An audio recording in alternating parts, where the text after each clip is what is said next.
हज़रत आयशा अल मोमिनीन से रवायत करते हैं कि रसूल अल्लाह ने अपनी बीमारी में फरमाया कि अबू बकर को हुक्म दो कि वो लोगों को नमाज पढ़ाएं।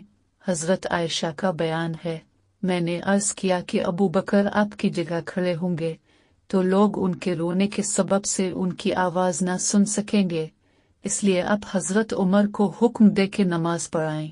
आपने फरमाया कि अबू बकर को कहो कि लोगों को नमाज पढ़ाएं।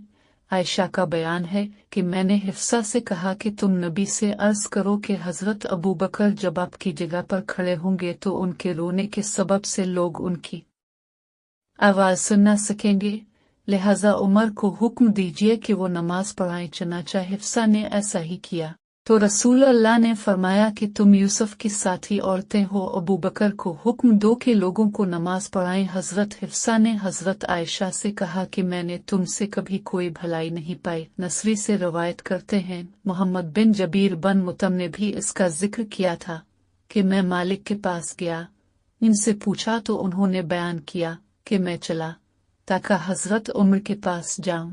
मैं पहुंचा तो उनका दरबान यरफक आया और पूछा, क्या हज़रत उस्मान और अब्दुर्रहमान और जुबैर और साद को अंदर आने की इजाज़त देते हैं? उन्होंने कहा हाँ।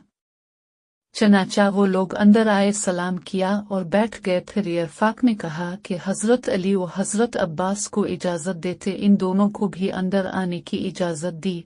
हज़रत अब्बास ने कहा कि अमीरुल मोमिनीन इन दोनों के दरमियान फैसला कर दें और एक दूसरे से निजात पा लें। हज़रत उमर ने उनसे कहा कि सब्र करो, मैं तुम्हें अल्लाह का वास्ता देकर पूछता हूँ कि जिसके हुक्म से आसमान और ज़मीन कायम हैं, क्या तुम जानते हो कि नबी ने फरमाया कि हमारा कोई वारिस न होगा, हमने जो कुछ छोड़ा वो सदका है, और ये नबी ने सिर्फ अपनी ज़ात के मुतालिक फरमाया? इन लोगों ने हाँ आपने फरमाया है। फिर हज़रत उमर हज़रत अली और अब्बास की तरफ मुतवज्जे हुए और कहा कि मैं अब दोनों को अल्लाह का वास्ता देकर पूछता हूँ, क्या आपने ये फरमाया? उन्होंने कहा। हज़रत उमर ने कहा कि मैं तुम लोगों से इसकी हकीकत बयान कर दूँ। अल्लाह ने अपने रसूल को इस माल में से एक मखसूस हिस्सा अता किया जो आपके अलावा किसी को नहीं दिया, इसलिए कि अल्लाह ताला फरमाते हैं, माफ़ाकल्ला अली रसूला मन हम फुमा व जिफ्तुम, तो ये ख़ास रसूल अल्लाह के लिए था। फिर अल्लाह की कसम, रसूल अल्लाह ने तुम लोगों पर तरजीह दी, बल्कि ये तुम्हें को दे दिया और तुम्हें मैं तकसीम करता हूँ, हत्ता कि इसमें ये बाकी माल बच गया। और नबी अपने घर वालों के लिए 1 साल का खर्चा रखते थे, फिर बाकी को अल्लाह के रास्ते में खर्च कर देते थे। नबी ने जिंदगी भर इस तरह किया। मैं तुम लोगों को अल्लाह का वास्ता देकर पूछता हूँ, क्या तुम लोग इसको जानते हो? उन्होंने कहा हाँ। फिर अल्लाह ने नबी को उठा लिया तो हज़रत अबू बकर ने कहा कि मैं रसूल अल्लाह का वली हूँ। चनाचा इस पर उन्होंने कब्जा कर लिया और जिस तरह रसूल अल्लाह करते थे इसी तरह उन्होंने भी किया, और हज़रत अली और इब्न अब्बास की तरफ मुतवज्जे होते हुए कहा कि आप दोनों इस वक्त मौजूद थे और आप दोनों गुमान करते थे कि हज़रत अबू बकर ऐसे ऐसे हैं, हालांकि अल्लाह जानता है कि वो इस मामला में सच्चे थे, नेक थे, रास्ते पर थे, हक के ताबे थे। फिर अल्लाह ने अबू बकर को उठा लिया तो मैंने कहा, मैं रसूल अल्लाह और हज़रत अबू बकर का वली हूँ। मैंने इसको 2 साल तक अपने कब्जा में रखा और इसमें इसी तरह तसर्रुफ करता रहा जिस तरह रसूल अल्लाह और अबू बकर ने किया कि फिर अब मेरे पास आए और अब दोनों की बात यकसां थी और काम भी एक था।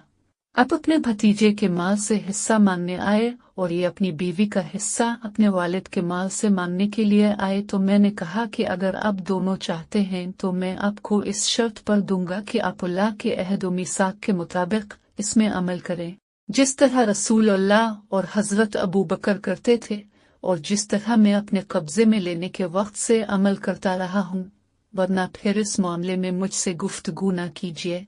तो आप दोनों ने कहा कि हमें इस शर्त पर दी दो। फिर मैंने आपको दे दिया। फिर दूसरे लोगों की तरफ मुतवज्जे हुए, फरमाया कि मैं तुम लोगों को अल्लाह का वास्ता देकर पूछता हूँ कि मैंने यहाँ दोनों को दे दिया था? इन लोगों ने कहा हाँ। हज़रत उमर ने कहा कि आप मुझसे इसके अलावा कोई फैसला चाहते हैं तो किस्म है इस ज़ात की जिसके कब्जे में मेरी जान है اور جس کے حکم سے آسمان و زمین قائم ہیں، میں قیامت تک اس کے علاوہ کوئی فیصلہ نہ کروں گا۔ اگر آپ اس کے انتظام سے عاجز ہیں تو ہمیں واپس کر دیجیے، میں آپ کی طرف سے اس کا انتظام کروں گا۔